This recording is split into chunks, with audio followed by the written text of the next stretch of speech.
What's up, interpersonal communication? This is Mr. Burke. I'm here to give you your Chapter 1 notes presentation for interpersonal communication. But before I do, I got to get a little bit more comfortable. So as you can see, earlier I was wearing a mask. That's a very comfortable thing that you see nowadays. That's called a norm, a social norm.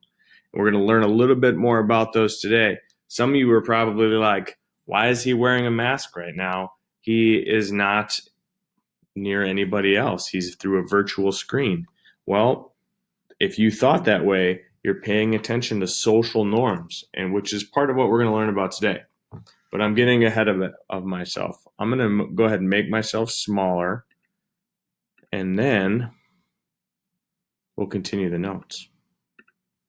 So there we go. Now I'm in the bottom of your screen. I'm going to move myself right here. Okay, so Chapter 1, the purpose of communication. You're all in interpersonal communication. You're in a class that talks a lot about how we communicate with each other. So it sounds good to start with the purposes of communication. The first thing we're going to do is define it. So the definition of communication is the sharing and exchange of information, messages, and ideas. Think about that word exchange, which means you're giving something, you're getting something. It's not a one-way street all the time. People have different ideas and they're communicating. They're going back and forth, sharing those ideas. So that's the definition of communication. Well, and then the next thing is, well, when does it happen? Well, it always happens, and it's everywhere. You can't not communicate, even if you're trying your best to not even do anything. You're still communicating something. So it's everybody does it. It's all the time. It happens verbally in the words that I say, non-verbally in the facial expressions that I'm using, and all kinds of different ways like that. So that's communication. We know it's happening everywhere. Let's talk about things a little deeper. There's multiple kinds of interpersonal or communication. So it's not just one way. We communicate in different ways based on who we're talking to. So number one there on your screen, intrapersonal. Okay, that's like your self-talk. That's what's inside of you. That's when you're talking to yourself. You might not verbalize it, but you have an inner monologue like, oh man, that person's cute, or oh man, I really shouldn't have said that, or whoa, I'm hungry. Right? Those are all intrapersonal type communications that you're having with yourself.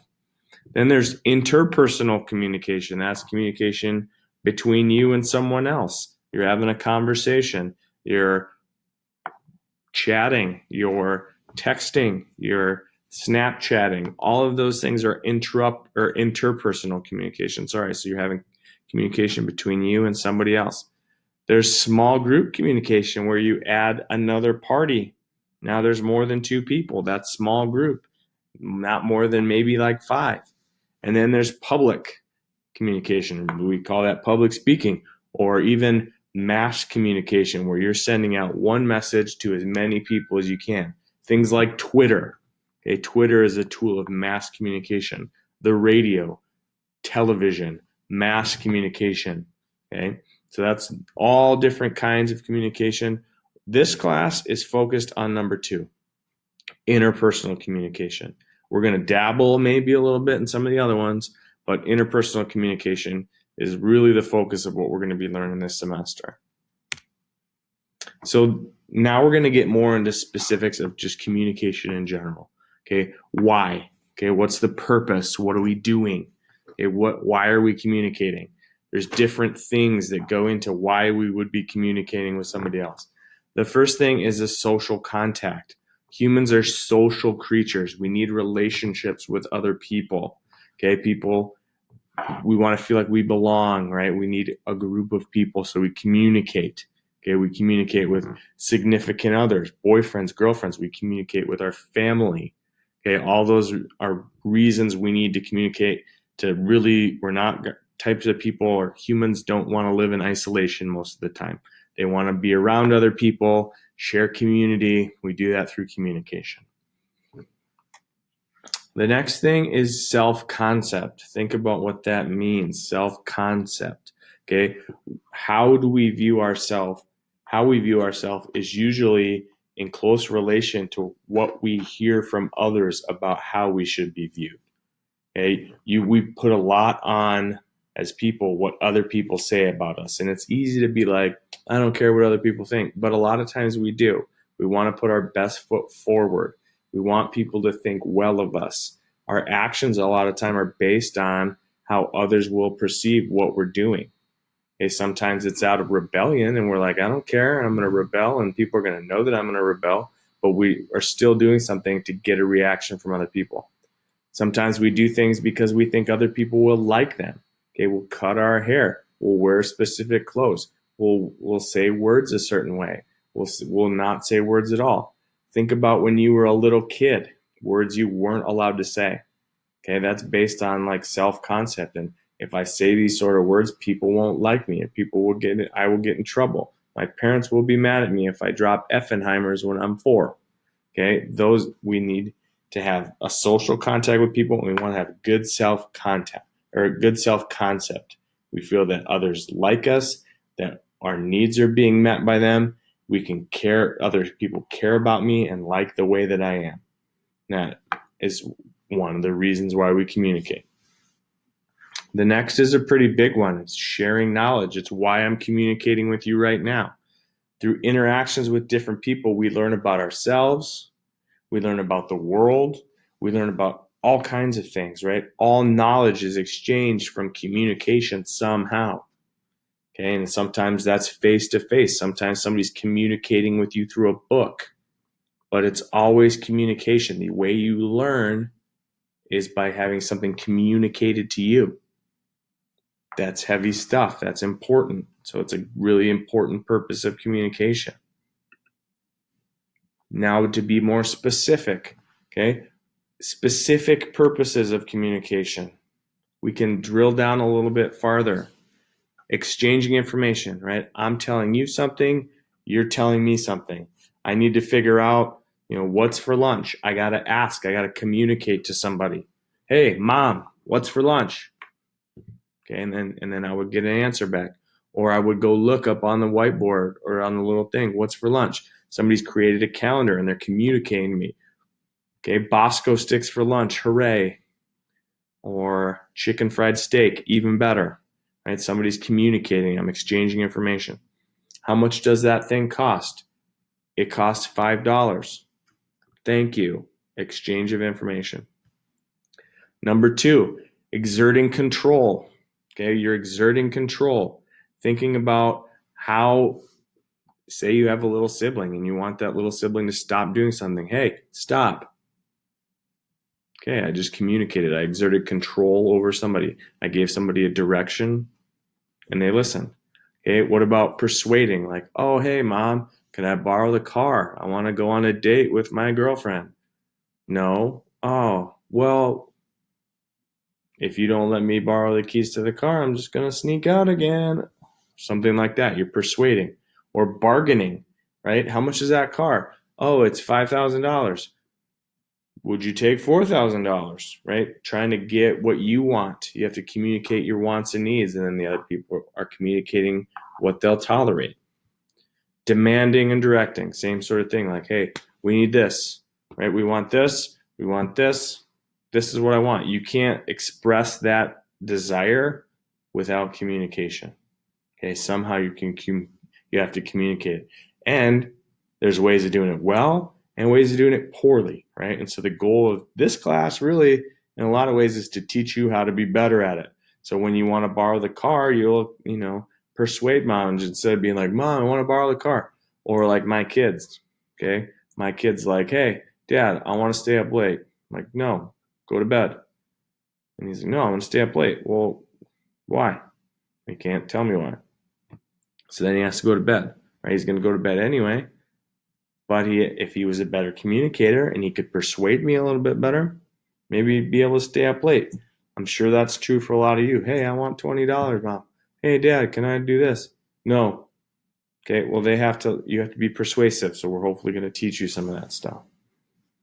Number 3, following social rules, aka social norms. This is how I started the video. I had a mask on my face right? If you go into Target or Walmart right now and you don't have one of these on your face, you're breaking a rule.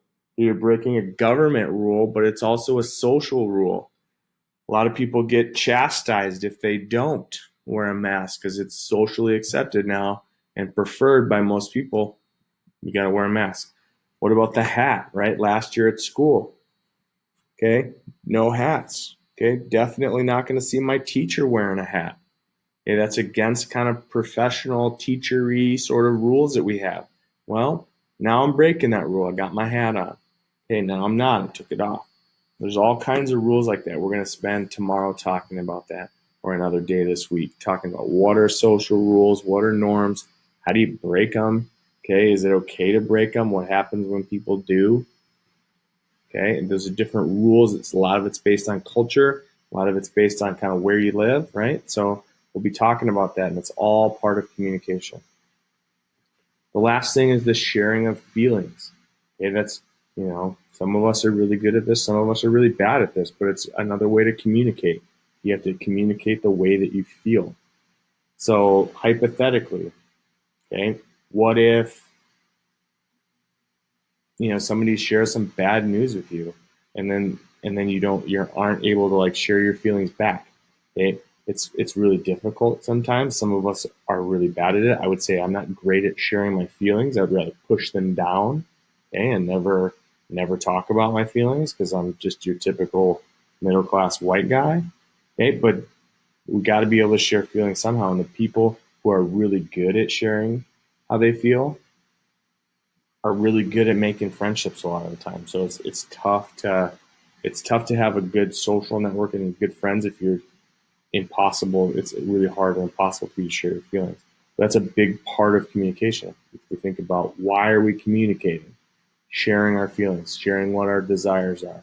Like, ooh, I really didn't like that you said that thing to me, or man, it really would be great if you were nicer to me, or you're too nice to me. Why are you so nice all the time? All kinds of different things that you can share that are your feelings. You do so through communication. So as I said before, communication is sort of skill based, right? And we call that competency. If you are a competent communicator, it means you have to use the toolbox metaphor, you have tools at your disposal. You know how to do communication well. If you get put in this environment, you can communicate. If you have to go to a different environment, you can communicate in that one. When I was reading your guys' communication kind of reflections at the beginning of this class, some of you said, in class, I'm really quiet and I don't like to answer questions and I don't like, to get attention called on me, especially if I don't know the right answer. But then in your friend group or in your work group or socially, you're like, I'm really loud and I talk all the time and people tell me I talk all the time. And it's sort of interesting to think about that you're able to go from one to the next pretty seamlessly. If you're in a class, you're really quiet. But then if you're in social, you talk all the time, right? And so you have skills at your disposal. That's sort of a skill. Reading the room, reading how to communicate, okay? And they're all skills that can be learned and employed, right? So if you're a competent communicator, you have a big arsenal of communication tools that you can use. Okay, the different behaviors in different situations. And the really good communicators, like number 2 here, they choose the appropriate communication behavior for the situation that they're in, right? Like there's a video of it's like a funny comedic video of this comedy group, and it's like ways communication is done really poorly. And one of them is like a guy's at a funeral and he's like cracking jokes about the person that's like, looks like they're having a really rough day, like things like that, totally out of line given the situation.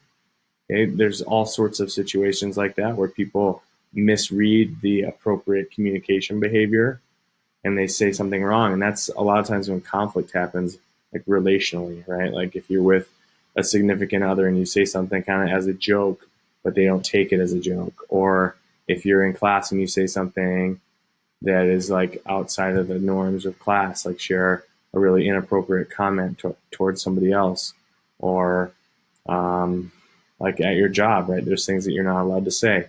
Okay? Communication, like perfect example right here. Like I'm a teacher. right? So you would never hear me at the front of the classroom or on videos like this just cussing up and down the street, right? Just bad word after bad word. Like that's against, you know, the particular situation. Have I ever said a bad word? Yeah, right? But no, I'm not going to do that professionally because that kind of violates proper communication. Okay. Number 3, it says you act on a choice and carry out that behavior, right? So you become committed to communicating a certain way in a certain environment.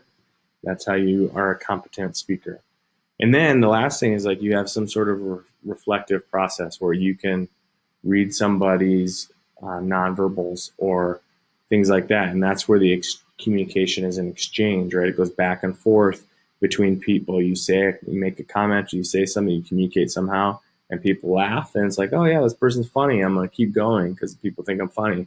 If you say a joke and they're like, what is that?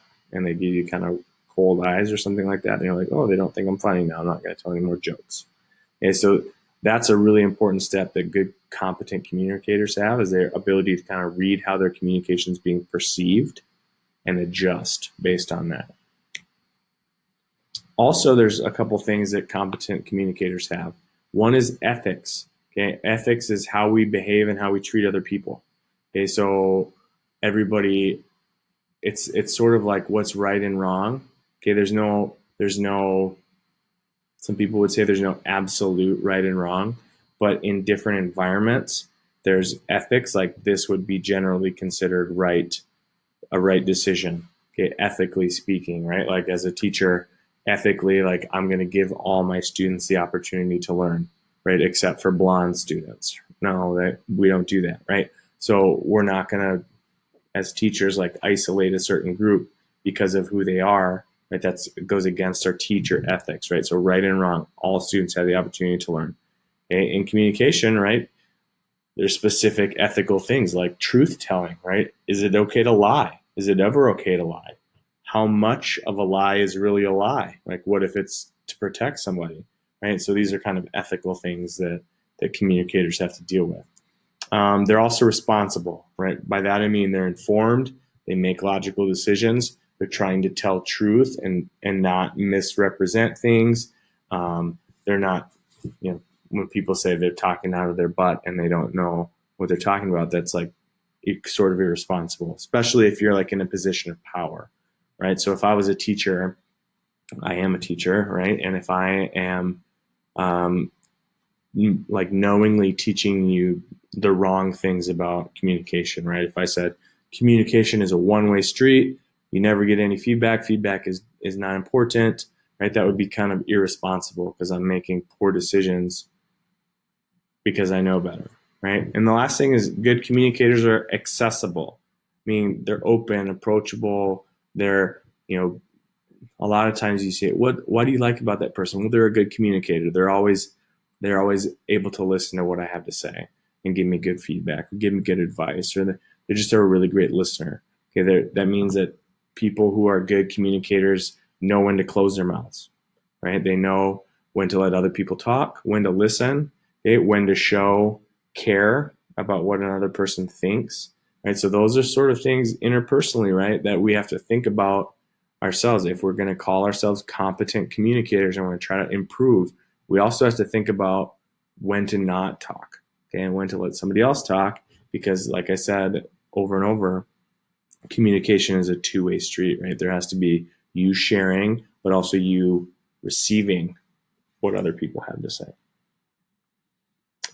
A little bit more on ethics, right? So, we'll talk some more about this, and we'll talk a little bit about lying and things like that in class, and telling half truths, or knowingly leading somebody down a wrong path. But basically what it comes down to is would you want to be treated this way by others? Would you want somebody to tell you something if they knew it wasn't true, right? If other people, right, this is the second one here, the professional ethic. If somebody just like you in the same situation had to deal with something the same way, would they? Right? So another thing that I do besides teach is I coach football, and I'm constantly like, would all the football coaches in Minnesota make this decision this way? right? So a way to kind of look at different decision-making things. Or the next one, the global view. If everybody in our society made the decision this way, would it be better or worse? This one's a typical mask thing, right? Where people are like, well, masks don't really do anything. Well, if everybody stopped wearing a mask, would our society operate the same way? Or would we be able to function? And that's like, I don't know, it's tough to tell, right? Or the utilitarian rule. Does this do the most amount of good for the most amount of people over the longest period of time? That's another good mask one, right? So if like the argument goes like this, and the jury's still out, okay, but if everybody wore a mask all the time for however long we're supposed to wear masks, is that going to make people safer? Or is if everybody stops wearing masks, is that going to make people safer? And I think most people would say that everybody wearing a mask is safer than everybody not wearing a mask in the long run, right? Even if they don't work very well, they're preventing other things, right? Or, it's better to do it this way than to not do it this way and roll the dice, something like that. And then the TV test, right? If this was on, if you had to get in front of a podium at a news conference and explain the thing that you did in front of a national TV audience, how would you feel about that, right? And if it's something that you're like uber confident about, and you're like, yeah, I would do it the same way 100 times, then you feel pretty good about the ethics. But if you were like, I don't know, I made this decision or I did this thing and I'm a little bit ashamed of it, I wouldn't want to like everybody to know, then it's like, maybe our ethics aren't super great there. So that's a little bit more about ethics, and we'll talk about that kind of as we go. So to summarize this video, it's getting a little long. I want to shut her down. Communication is everywhere.